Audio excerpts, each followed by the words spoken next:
Okay. Okay. Good morning. It's January 26th, and we're 2010, and we're at my home with Michael Cannell.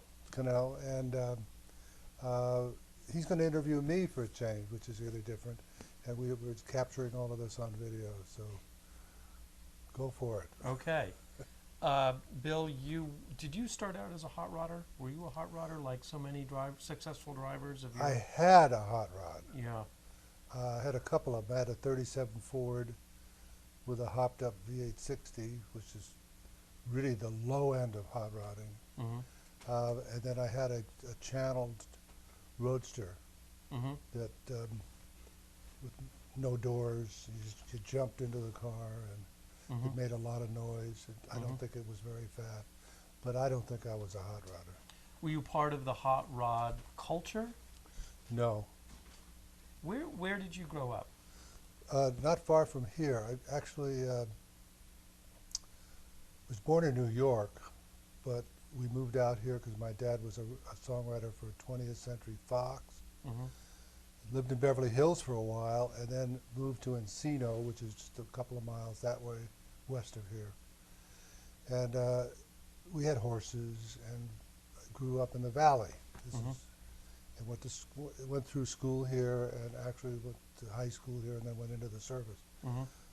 But in the course of that, I went from horses to bicycles, or bicycles to horses, to a couple of cars, and then World War II came along, and that kind of short-circuited a car venture at that point. Mm-hmm. Mm-hmm. So I got to take it all out on airplanes for the Army Air Corps. Mm-hmm. And then when I got out, that's when I really, I had been flying high-powered aircraft and having a fabulous time. I never got out of the United States, so the war was a lot of fun for me, for a 19, 20-year-old. Mm-hmm. But when I got out, there was, my choice of cars was, 40 Fords or 50 Fords, Mm-hmm. Chrysler New Yorkers, and Mm-hmm. they were all boring cars. And that's kind of when I spotted an MGTC, Mm-hmm. and that's like it being hit by the Black Plague or something, because there's no recovery from that. Mm-hmm. And I had to have one. And in fact, in my book, I talk about sneaking out of my house in the middle of the night to go look at this car. 'Cause I Mhm. was in love with this car, and my wife thought I had a girlfriend down the block. Mhm. She said, "What's her name?" And I said, "MGTC." What? But you were not the only one to fall head over heels for the No, MG. at It that was, time, there was and I didn't realize it at the time, but I do certainly now looking back, it was a major cultural change in Southern California, because it changed the lives of a lot of people. Everybody had to have either a Riley or an MG or a Morgan or a Jaguar, and and every major company had a car club. I mean, Douglas, North American, Lockheed, they all had the four-cylinder club, the MG car club, this club, that club, the women's sports car club, this club. There were just a plethora of. Why did that happen then, and why did it happen? I mean, it was happening elsewhere in the country, but seems to have been very intense here in California. Well, we're a car culture to start with. Unlike New York, you don't depend on cars. We do depend on cars, and we have a great love for them. And we've always been, the cars have come first. Mm-hmm. And now all of a sudden, because the hot rod was a substitute for what Detroit wasn't providing. That's interesting. By that you mean I mean, for those people who wanted to play with their cars and have fun with their cars, couldn't do that with anything that came out of the showroom. what would those cars coming out of a showroom have been at that time that were? I guess you Well, they would mentioned a be couple of them, very, very ordinary styling, design, Mhm. heavy. Buick advertised more pounds for the Mhm. dollar. Mm-hmm. In other words, you buy a Buick, you got the heaviest car around. Yeah. Uh, an automatic transmission, the Chrysler fluid drive, managed to remove all possibility of torque reaching the rear wheel. So that they had taken the cars and, like Oldsmobile put a rocket on the hood. That's exciting. Yeah. I mean, and they put these, crazy raised tail lights with look like rockets or something. Yeah. But to the real enthusiast, It was meaningless. it was bullshit. Yeah. And I used to, the thing that turned me off is when I would see portholes in the side of like the Buick. I'd go up and I'd see if they were real, Yeah. and they weren't. None of them were real. They just Yeah. had black paint. Yeah. And that, to me, that was like they're lying to me. Yeah. It was fake. They're cheating. Yeah. That's not a real vent. That's just a nothing. Yeah. I wanted real holes in the hood. I wanted louvers. So there was a group of very young men. Now you're probably 20, 21 at this point. Yeah. Who were, connoisseurs at a very early age. You were very sophisticated about cars at a young age. Well, a lot of these people had just gone through a war, so we were a little different. In other words, we didn't go right to college. We went into the Army and the Navy or whatever, and so we got a little exposure that young people don't get today. They get out of high school and they go into a college, and everything is safe and there's no real major change in their life, except now these tests are harder. But in those days, we came out of the service. We'd been flying. I've been flying 4-engine aircraft, and twin engines, things that go 270 miles an hour, and doing stuff that, now all of a sudden I'm plunked down in Sherman Oaks, and I've got a car that is absolutely putting me to sleep. It's so boring. So the military bred an appetite for I think so. excitement. I think so. I think there was a hunger for stuff that was up to date and modern and had performance. Because even the little Jeep, even though it didn't go very fast, it was fun to drive.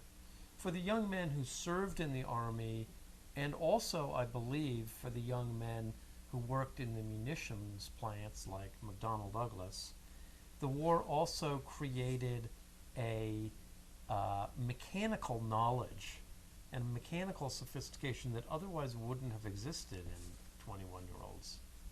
Am I right about that? I think so, and I think some of them had some of that before they went in. Because kids started fooling around with cars when they were in their teens, in the 15, 16.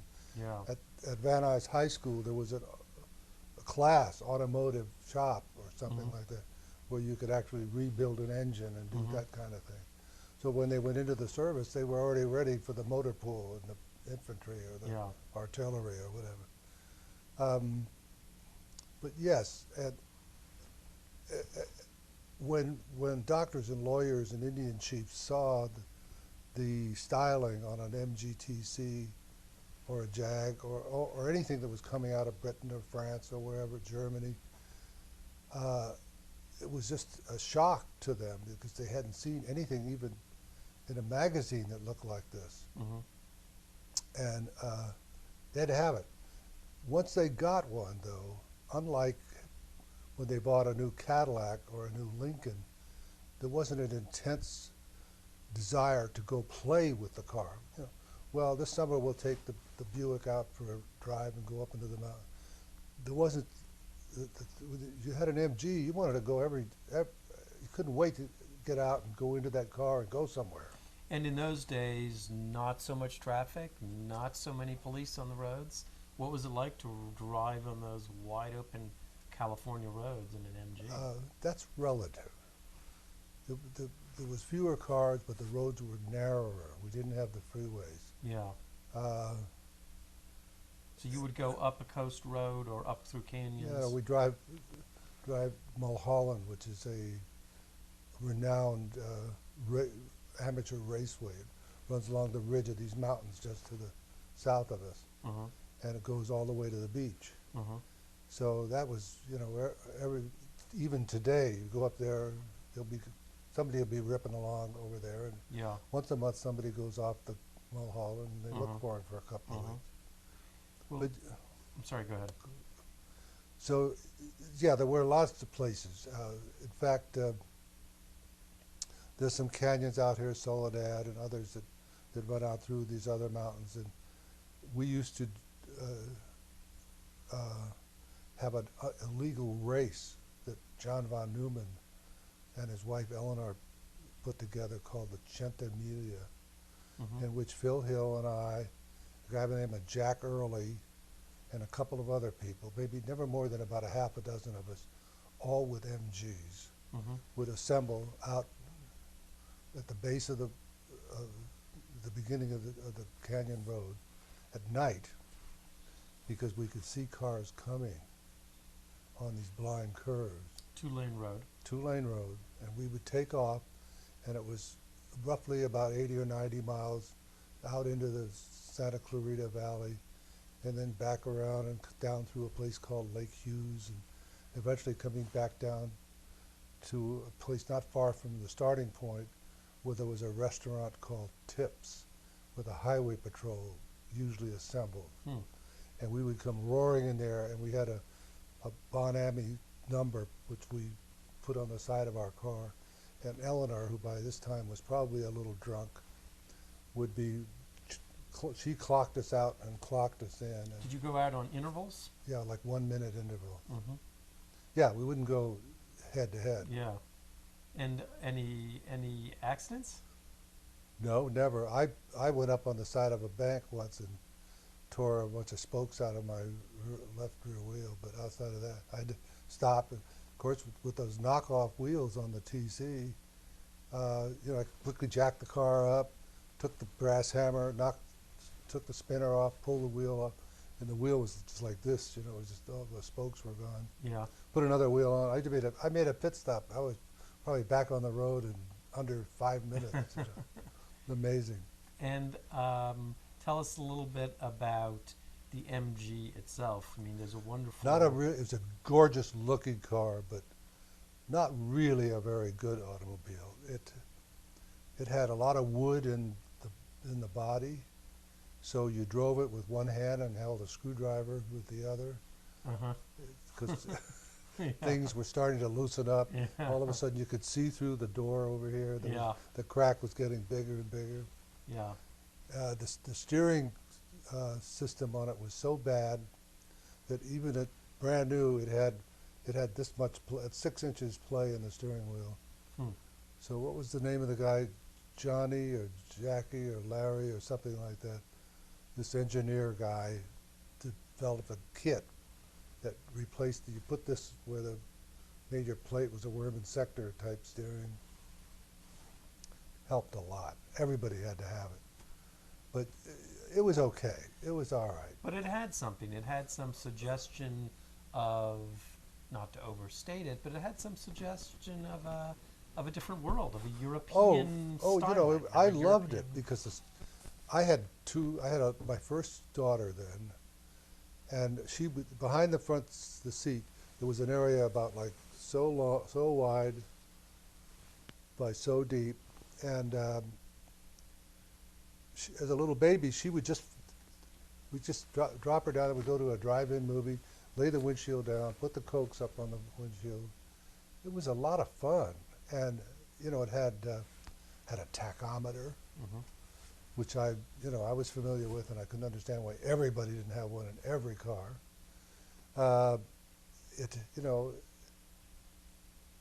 It even had which I loved, it had a crank. Now, how many cars could you name that was part of the factory? Hmm. And I often, just for the fun of it, I would start the car with a crank, just because I wanted to do it. Hmm. But it probably had a top speed of 70 miles an hour, and that was pushing it. It had side curtains that didn't stop much of anything, certainly not much rain, but a lot of air went blowing through.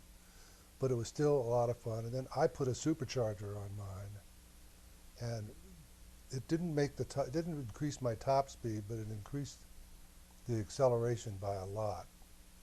And it was just, it was very low. You were sitting, and the early ones that like I had was a right-hand drive, so it was like putting an extra lane on the highway for me.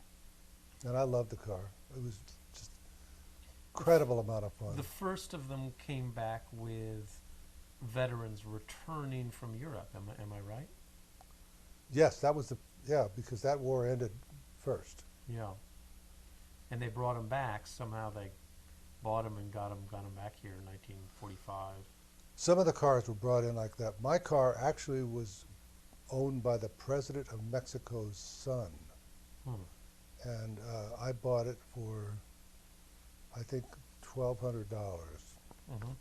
And then I bought another one. I had two of them for a while. And my wife said, "No, cannot have two MGs."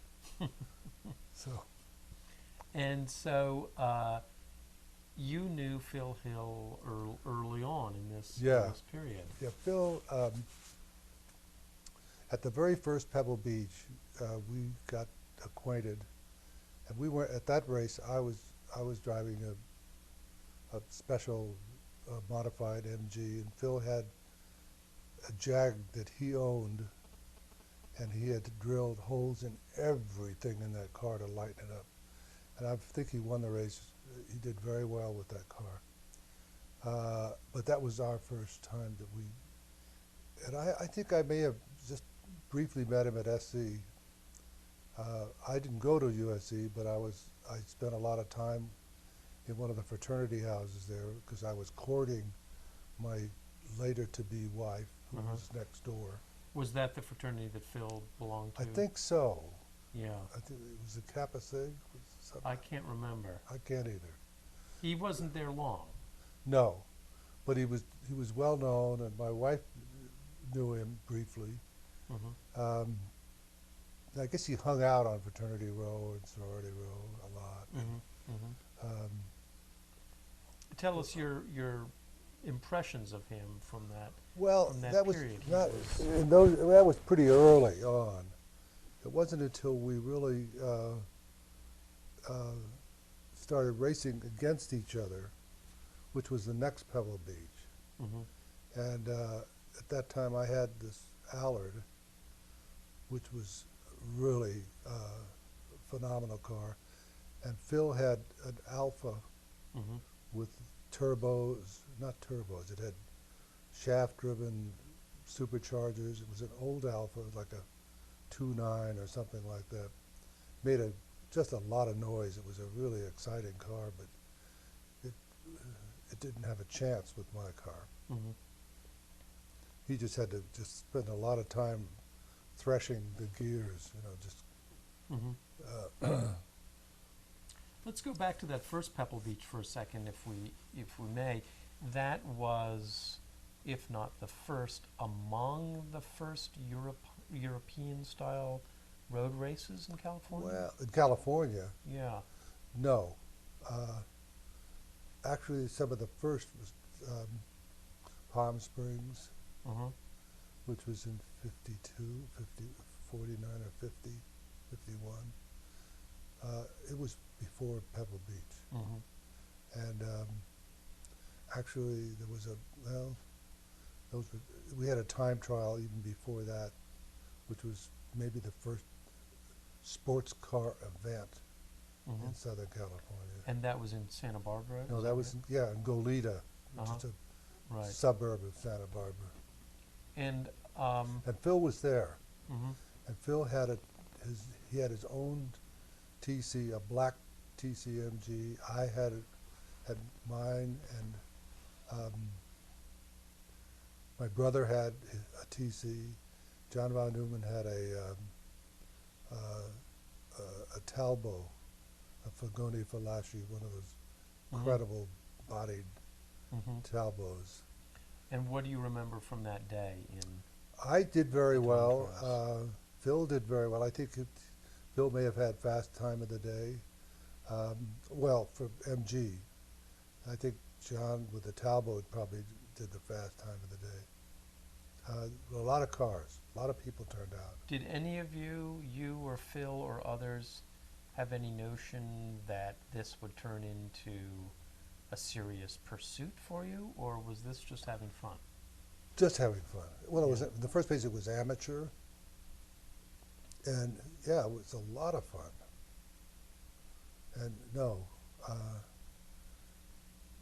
I don't think any of us had that kind of feelings until much later. Um, I know Phil had an opportunity to go to Europe, which he did.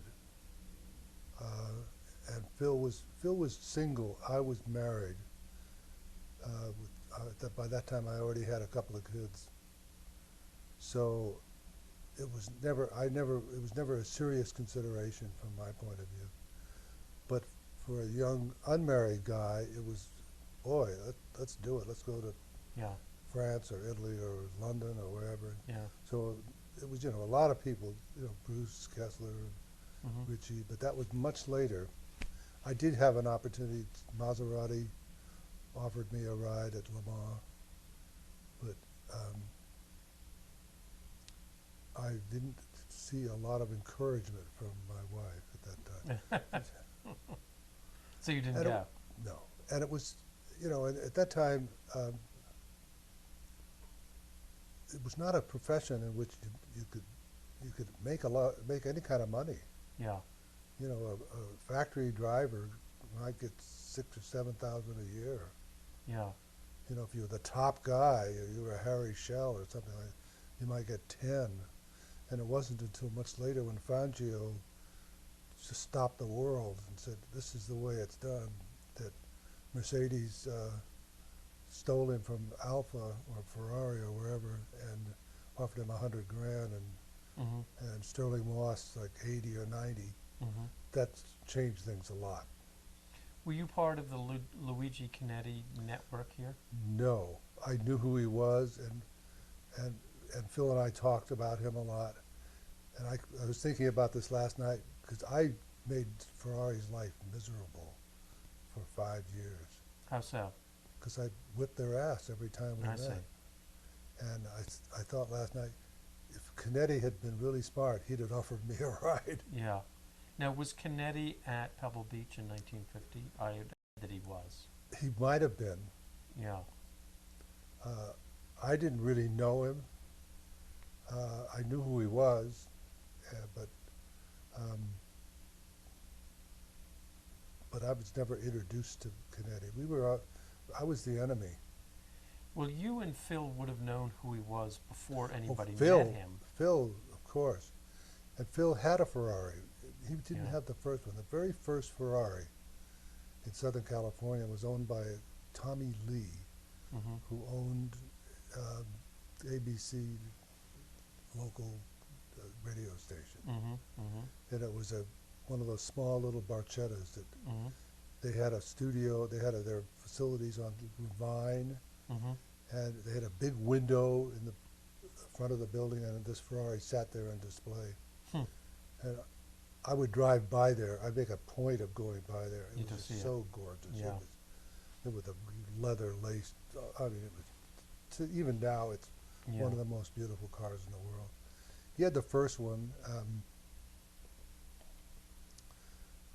Jim Kimberly probably had the next one that I saw, and that was at the second Pebble Beach race. Mm-hmm. And Kimberly showed up with this gorgeous little car and a white alpaca coat down to his ankles and Ginger Rogers on his elbow. Let me go back to Pebble Beach 1950 one more time, because Sure. Phil has described that as being a breakthrough race for him. Well, Phil, when Phil was younger than myself, and he was very fast, but he also was inclined to leave the road occasionally, not fatally, but he'd be off maybe a couple of feet sometimes, and Tell us more about that. What does that mean to be off the I road mean, by a couple he was of a feet? little imprecise Yeah. on, hitting the apex of the turn. Yeah. So he would drift a little too much. He was going just maybe a mile and a quarter too fast for the turn. Yeah.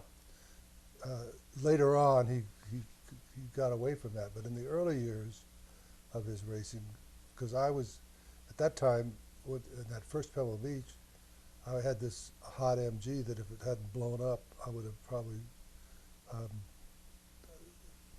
done better. Yeah.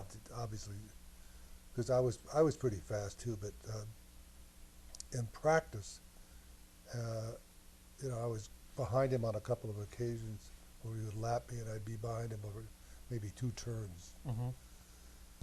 And I just, I saw him, but I thought Phil was pretty good, and still do. Mm-hmm. Was that Pebble Beach? Did that Pebble Beach course strike you as dangerous at that time? As particularly dangerous? It probably registered, but at 20, whatever I was, 22 or 3, Yeah. you're pretty much impervious to. I Yeah. won't say that we didn't experience fear. All of us were nervous as hell. I know Phil especially, myself especially. We'd even get sick to our stomachs Mm-hmm. before the race. And I don't know, but then once the race started, you're so busy, your concentration is so total Mm-hmm. that you're not thinking about the fact that there's trees everywhere on Yeah. both sides of the road. And also on that day, I think there was a heavy fog, which would have made the road wet. That was almost normal at Pebble. Yeah. At a certain time of the day, the ocean, because the Del Monte Lodge is right on the ocean, and that was the race headquarters. So the main straightaway, I'd say, was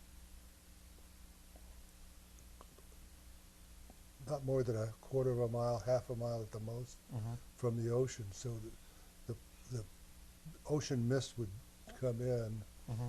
and yes, it would dampen everything and obscure visibility a little, not much. Yeah. Never. Now, on that day, as you may recall, Phil's car didn't start at the start. He had to call Richie Ginther and some others over to give him a push start. So he was dead last out of the start. Right, I'd forgotten about that. And came from the back of the pack to win. Yeah, and my car crapped out pretty soon, in fact, almost immediately. So I went down and watched, which I considered a really tough turn, the downhill into the main straightaway, because it was a right angle turn, and if you didn't get stopped, you're going to wind up down at Del Monte Lodge, and you might as well have lunch. if you did Yeah. that. He was driving the wheels off that car, and I remember watching him. That boy, he was getting everything. That Jaguar had to be just a piece of junk when they got through with it. He And- really drove. The And wheels. losing his brakes towards the end of the race, which would not have been unusual. No, in those they days, they right? were not. The those 120s never really had. They didn't have really good brakes to Mhm. begin with. So how do you, I mean, for those of us who are not conversant in racing, how do you navigate that course when your brakes are half gone, 3/4 gone? Well, my last race there was reduced, limited. The only race against Phil that I ever lost, and I lost it because brakes. When he moved from the Jag to Ferraris, he had his own Ferrari, and it was probably a 2.9 or 2.5 liter, and he couldn't accelerate with me, but he could catch up with me. He could go deeper because even the early Ferraris had over designed the brakes. They were huge These are drum brakes. drum brakes. The Allard, on the other hand, the brakes looked like pie plates with little fins on them.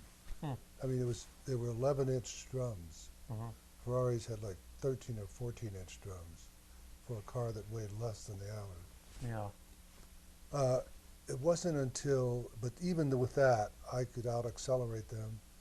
And on a course like Pebble Beach, which fortunately we weren't coming down to dead stops from 130 miles an hour or something, Yeah. I could get by with what I had until the last race. And Phil had a brand new, I think a 3.9, I don't know what model Ferrari, but it was very fast and brand new. And Bill Spear was in a bigger, meaner Ferrari, like a 4.1 or a 4.9. And they were right on my ass the whole time. I mean, they wouldn't accelerate with me, but we'd get to the end of the main straight, which has a right angle. I'm sorry, you're talking about Pebble Beach now. Yes. They were right there. And because the Allard had open wheels, Mm-hmm. I could smell, and I saw smoke coming off the left front wheel. So, because that was like the outside, that wheel got the most heat generated because of its position. And the pedal started to feel a little spongy. Mm-hmm. So I knew that I wasn't going to make it through the race if I tried to maintain the lead, that I was going to come down on one of these turns and hit the brakes, and there wasn't going to be anything there. Yeah. I'd be metal on metal, and I'd just sail through. Yeah. So I had to make a decision, and I decided to let Phil. So I actually moved over and gave him a. You're talking about 1950 now, or this was like 53. 53. And in those races, in those early Pebble Beach days, the lineup would have come from L.A. or L.A. and San Francisco. Who was it sort of like the equivalent of a regional track meet where people from all over the state would have met there, or were they all pretty familiar to you? They came from all over the country. Oh, they did. Yeah. Yeah. People like the Allard came from Seattle. There were people who came up from San Diego. Kimberly came from somewhere back east. The bulk of the cars were from the San Francisco and Los Angeles area. All the 2 liters and 3 the smaller machines. Mm-hmm. They were all pretty much all of them were local, but not all. Did you ever do any midget racing? Not really. Illegally once. A friend of mine had one in Encino, and I took it out. Mm-hmm. You mean in Took one it out of and the drove it around the block. Yeah. And didn't realize it had a locked rear end. Well, I mean, part of the reason that I ask is that for you and for Phil and others, it seems to me that it was almost as if there was if you grew up interested in cars and racing cars here, it was almost as if there was a fork on the road.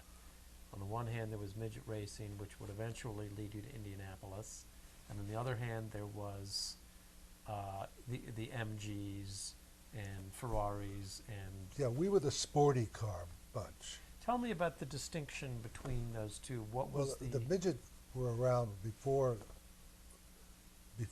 we got into it. Pre-war, there was midget racing. Yeah, as far back as the 30s, and, I think. and there was a huge stadium, Gilmore Stadium, which was right behind the Farmers Market on Fairfax in L.A., not far from the Peterson Museum. And it was exciting, and we loved it. And I went, it was a very much, those people, some of them, like Troy Ruttman and Sam Hanks, and a few of them played around with sports cars a little bit. Sam Hanks became involved with a Buick dealer here, Bill Murphy, who had a Curtis sports car, Curtis 500. And Sam set that car up. He knew how, because of his racing experience and midgets and Indy cars, he knew exactly how to tweak everything. So, and I drove Murphy's car, and I've never had a car that handled any better than that. I mean, delightful. But yeah, there was very little commingling of the two. But when we couldn't find a place to race sports cars, there was a dirt track, Gardena, called Ascot, and we took MGs, everything. In fact, I raced a Ferrari there and destroyed the engine. Because going around, making a left-hand turn all the way in an engine that isn't baffled to keep the oil from all, and all of a sudden there was a very expensive noise, and that was the end of Bill Doheny's beautiful little 2-liter Ferrari coupe. But driving, I drove an MG, and I drove a Jaguar. These cars were never designed for dirt track. They didn't have the horsepower. They were, it was just a chance to go out and go fast and try not to hit the wall. But because that's what the car wanted to do, was go straight. Midget racing was almost like a gladiator sport. Well, that and the cars were designed, and they had the horsepower to do it, because you needed to have a locked rear end, because you had to be able to get the car into a slide. You couldn't do that with a differential. You just kept turning the wheel, and the car just kept going straight. And the only way you could stop it from going straight was to get off the throttle. Then it would slowly come around. Did you go to the lake beds? No. That was before I went into the service, and when I got out of the service, I was too busy going to school and college and raising a family and doing this kind of the sports car racing that I did. But I knew a lot of, I didn't know a lot, but I knew some of those people, because I went to one of the job that I had right out of school was with Peterson Publishing Company, and I was the advertising manager of the sports car magazine that was to compete with Road and Track. And so Wally Parks, who became head of the Hot Rod Association, he was working there at the same time I was, and Bill Burke, a bunch of old hot rodders were already. So I got to know them, and several times I had a good friend of mine that took his car, that built a lake car, and went up to Salt Lake and was going to go racing, and asked me to go, but at that time I had bar exam or finals or something. And Was there any kind of good-natured or maybe not so good-natured rivalry between the sports car drivers and the oval track drivers? Well, sometimes when an Indy driver, it happened on a number of occasions where they would come and and some local dealer would say, and give them a Jag or some kind of a car to drive, and we were more gentlemanly. We didn't try to run anybody off the road, more or less. I was maybe an exception to that rule, but because I made it clear that either get out of my way or I'm going to run over you, and I never had to run over anybody. But I made people, when they saw this thing roaring up behind them, they moved over. But some of the midgets and IndyCar drivers, they were just maybe a hair or more aggressive than some of our drivers. Not all of us, some of them. But there were a few. But then they mellowed out. We had some motorcycle racers that Lammy Lamoureux, who was the short track king of the little single cylinder Japs that they ran on 1/8 of a mile dirt circuit, like around a baseball diamond. He started racing 2-liter cars like Triumph TR3s and stuff, and he did very well. Once they figured out what the game was. But bear in mind, all the racing that I did till the very, very end was amateur. Mm-hmm. So there wasn't, we had a different attitude because money wasn't involved. Everybody was friends. Everybody traded. You need a part here, you know, Mm-hmm. take mine. Here, I'm not going to race today. Here, take it off my car or whatever. Mm-hmm. And that doesn't happen now. Yeah. It's a different story. Tell us about the significance of International Motors. What role did International Oh, Motors well, play in this world? Roger Barlow and Louis Van Dyke had a business that was right on Hollywood Boulevard, right next door to Grauman's Chinese. Mm-hmm. And he was an importer or a major distributor for MGs and Jags, mostly British stuff. And a lot of guys that went on to do other things worked there as mechanics. John von Neumann Mm-hmm. was a mechanic there. Phil Hill worked there, learned how to get his fingers dirty Mm-hmm. at International Motors. I'm sure they gave him a deal in getting his first MG and his first Jag and so on. Roger and Louis both built a couple of specials that were really very competitive. Little French cars, I can't remember what they were. But literally they just took the bodies off and built little low things. And Mm-hmm. they were pretty good. And Louis I never knew the real background of Louis, but I heard stories that he was, borderline something, maybe a little illegal, but never anything really factual. Roger was just Roger, and big, tall guy. Seemed to be okay. The company kind of faded into the mist for some reasons.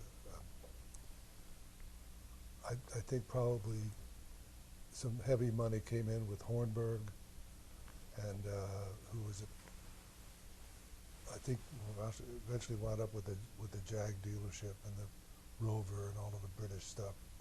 And he had a brother-in-law, Peter Sartori, who had Rolls-Royce and Bentley and that kind of stuff. And International Motors would have been where movie stars and business people went to pick up their... It was right there, it was right in Hollywood. Yeah. So it was a sort of hub of the glamour I think this. Roger probably made hay of that period, and I don't know if he was a good enough businessman to make the next plateau that would have been required to. In those days, would you and your friends have been following the Grand Prix and other races in Europe? Yes. Yeah.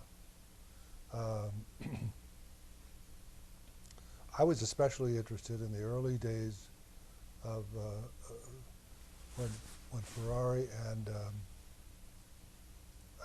Maserati were competing heavily, and the formula then was 1.5 liters blown and 4.5 liters unblown. And it was Alfa and Ferrari. Maserati maybe came in later. And Alfa went to extremes with these small little 8-cylinder double overhead cams, I mean, they were just wildly exotic engineering. And then Ferrari came along and built this 12-cylinder, 4.5 liter engine that really kind of showed the way, and it was I forget the magazine, Auto or Auto Car or something like that. It was a British publication that just was my Bible. And so you had you had a subscription. Yeah. And it arrived every month. Right. And that was the way you followed it. You couldn't follow it in the Los Angeles Times. There was never a word in the Times. Yeah. Or, radio. There was nothing, no news at all. So these were like dispatches from a different world. They were dispatches from a different world. And then when Fangio, who was a cab driver in Brazil or Argentina, Mhm. and there was a race that was around the country. It was like 4,000 miles or something like that. And if you lived through it, you were really lucky. Through around Argentina, you mean? Yeah, Yeah. and he did extremely well. And and I don't know how he got to Italy, but he somehow did. And he was so much better than anybody else. And I saw him. I got to know him. And I was racing a Maserati at Sebring, a small car. And Faggio was racing. We were a private entry Maser.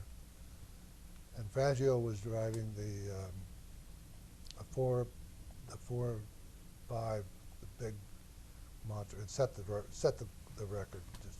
Hmm. But he was so much faster than anybody else, and such a nice man. Hmm. Uh, had a high, squeaky voice that was not race car voice at all, but he was really incredible. I thought that I was fast until I saw him, and I saw him do something which I described in my book. And Chevrolet was there with their Stingray, and they had all the suits, and I mean, Art Duntov was there, everybody. And they had what they call mules, which are the practice cars. Hmm. And these look like something on the back lot of a Chevy dealer that nobody could sell. Really tired-looking Corvettes. Mm. And they were inviting Roy Salvadori and Phil Hill or any of the British drivers to take one of the Corvettes out and play with it. Not the key one, but Yeah. and so the British drivers, went out. They drove it around. They all kind of got out of it, and sort of. And I was watching all of this. They sort of, yeah, kind of made pleasant noise. Thank you very much. They obviously didn't think much of it. And Fangio was walking by, and they somebody invited Fangio to take the car out. Well, he took off out of the pits like he'd been driving it all of his life, and came screaming around, came came through with his foot all the way on the floor, never lifted his foot, went through the first turn, went from the apex all the way out to this far from the edge of the concrete, came within like 3 or 4 100ths of a second of the lap record that he had just set Hmm. in a factory-tuned 4.5 Maserati. And all of the big officials at General Motors are looking at their stopwatches, and they can't believe it. Yeah. Banjo brings it in. Yeah. Hey, nice car, Yeah.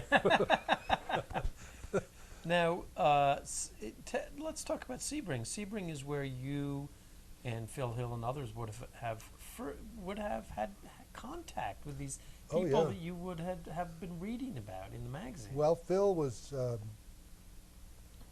he was on the Ferrari team, and I was on the Maserati team. And For starters, Sebring seems like a very unlikely place for America to have its, what was then, I guess, the premier race in America. It was in the middle of nowhere. for sure in the middle of nowhere. I mean, the entire Maserati team was staying in a private home, Yeah. with all the mechanics and everything. Yeah, it was a dreadful place. I don't know why anybody would ever want to go there. And the track itself, of course, was on an old It's an old I guess, an airfield. airfield. They'd done some paving to hook up a few things. Interesting course, though. But at night, it was really dark. And at night, it was a big, very long straightaway. And you needed, there were cutoff markers. You know what I Mhm. mean by a cutoff marker? No. These were big signs that said how many yards Hmm. to the turn, Oh, I see. so that you had a warning, mainly because if you still had your foot all the way in it when you saw that marker, if you were in a really fast car, then you had a terrible time getting stopped, if at all. Yeah. So that was okay. In the daytime, you could see enough geography so you knew where you were. But at night, you didn't see the marker till your lights hit it. I mean, it was particularly dark just simply because it wasn't lit the way other courses might have been at Yeah, night. the only lighting at all was at the start and finish. Yeah. Now, about a half or 2/3 of the way down the back straight, two runways crossed, and you went across the intersection, and there was a very slight little bump. Hmm. And when you hit that bump at night, then you went 1001, 1002, 1000. Really? And then you saw the sign that said, Yeah. you know. Yeah. So the problem was, did I hit the bump yet? Yeah. Sometimes, You had to wait for that bump in the dark. well, sometimes you get bored. You start thinking of other stuff. Yeah. So That's for good. for Phil, see, in '53 at Sebring, I guess he dropped out of that, withdrew from that race, right before he took some time off. In '56, well, in '58 he won it with Collins. Were you there in '58? No, I just raced there that one time. Yeah. You're talking about Sebring? Yeah. Yeah. Interesting that for Phil and for you too, I'm sure, somewhere in here there was a revelation that while drivers in America were considered cowboys and wild men, in Europe they were considered national heroes, many of them from very prominent families. A different drivers in Europe had a different place than they did here.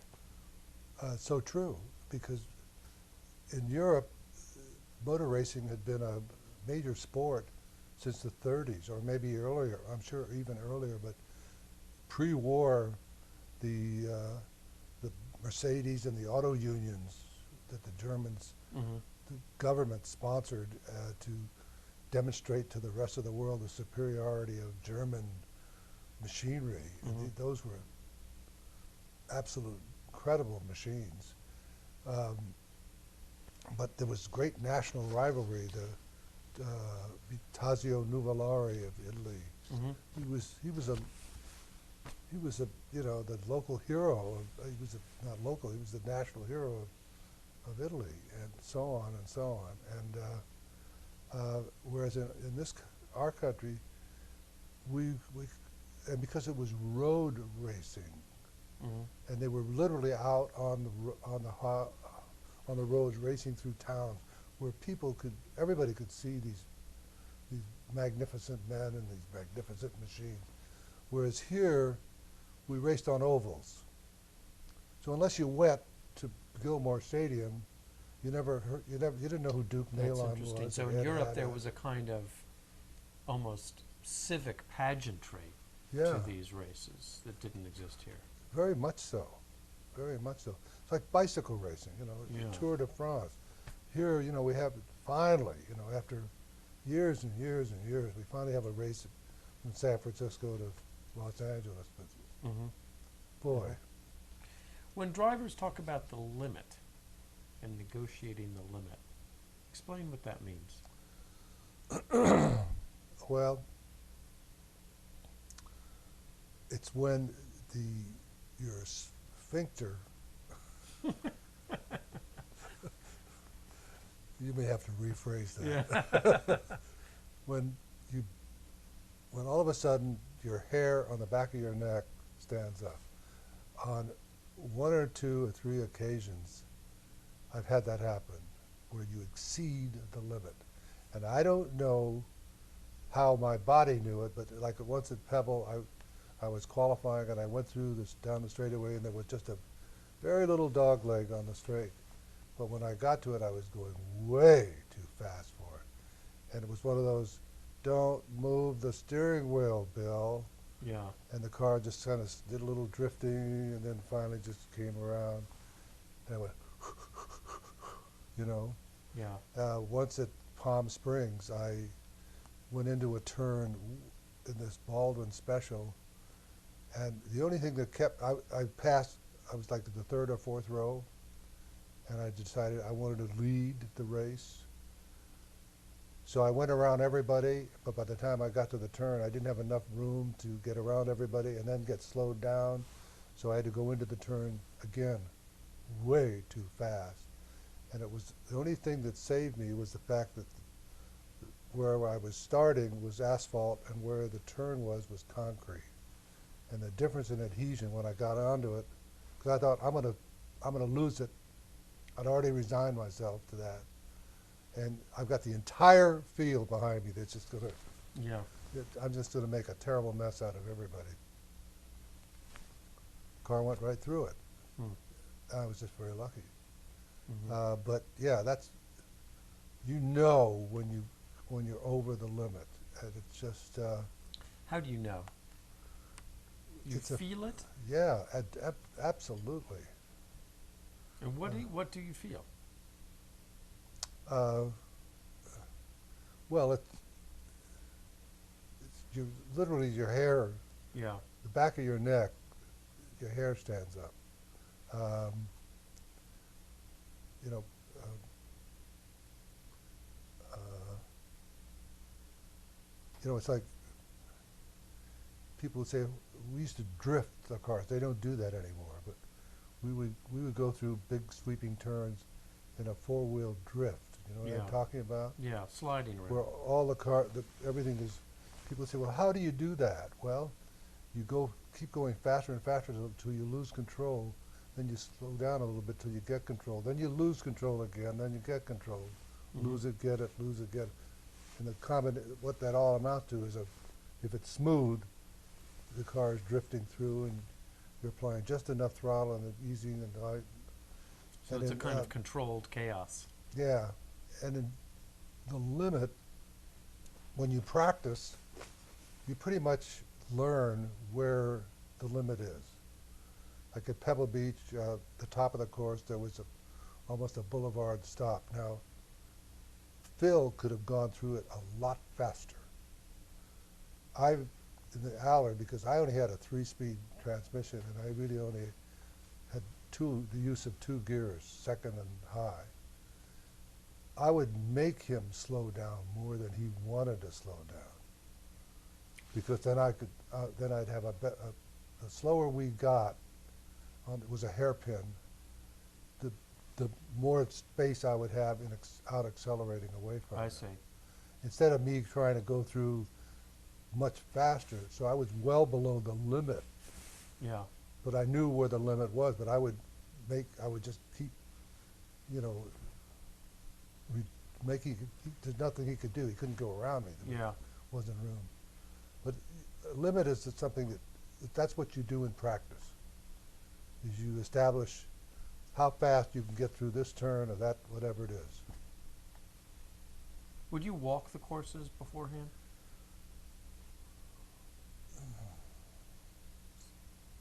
Once in a while.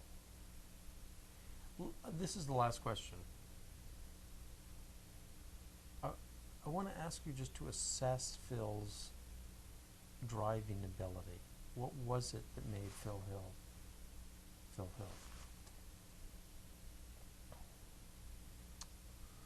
Well, the only time, my experience with Phil was pretty much limited to California and this country. I didn't really see him perform in a Grand Prix car or open wheel 2-liter car or any of those, where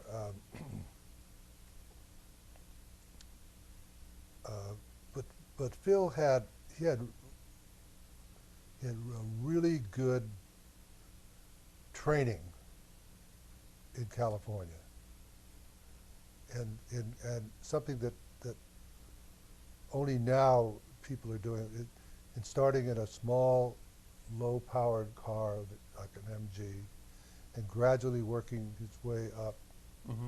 to faster, faster, faster, to the point where when he finally got into a car that would go 200 miles an hour, it was no big deal. Mm-hmm. Uh, and I think that I think Phil had, and when we ran together, I always had the feeling that I knew exactly what he was going to do, and he felt the same way about me. That we trusted each other. That Mm-hmm. neither one of us was going to do some dumb thing and Mm-hmm. create a bad situation for both of us. Mm-hmm. And we didn't feel that way about. We discussed other drivers and who we did and who we didn't. Mm-hmm. And I think Phil had a good feeling about that. And also, he was really good in traffic. And I think that's crucial. There are some people, they're really fast. I like to get out in front and stay there, but even so, when you start lapping, then you have to plan where you're going to make your move to pass this guy in front, so that the other guy can't get by. So you don't want to make it a double. You want to make it a single. You get by, and he has to wait. So he had a really highly developed what would now be called situational awareness, I think. I think so. Yeah. I think very much so. Also, Phil had something else too that a lot I didn't have, and a lot of drivers did. Phil had a mechanical understanding of what was going on in the car, and he could bring the car in after 3 or 4 laps and say, something. The right front shock is not, or the brakes are not equal. Do you need more braking on the front end, or the torsion bars, or whatever it is? Mm-hmm. With me, I see smoke coming off the front. I think there's something wrong with the brake. But I was never a mechanic, never pretended to be. Yeah. I worked on, did a few little dumb things, but I was never was a mechanic. He had that going for him, and he could diagnose and probably, if I know Phil, he had a lot to do with the preparation of the car. Okay, well let's end it there, shall we? Fine. Thank you very much. Oh, you're welcome, Michael.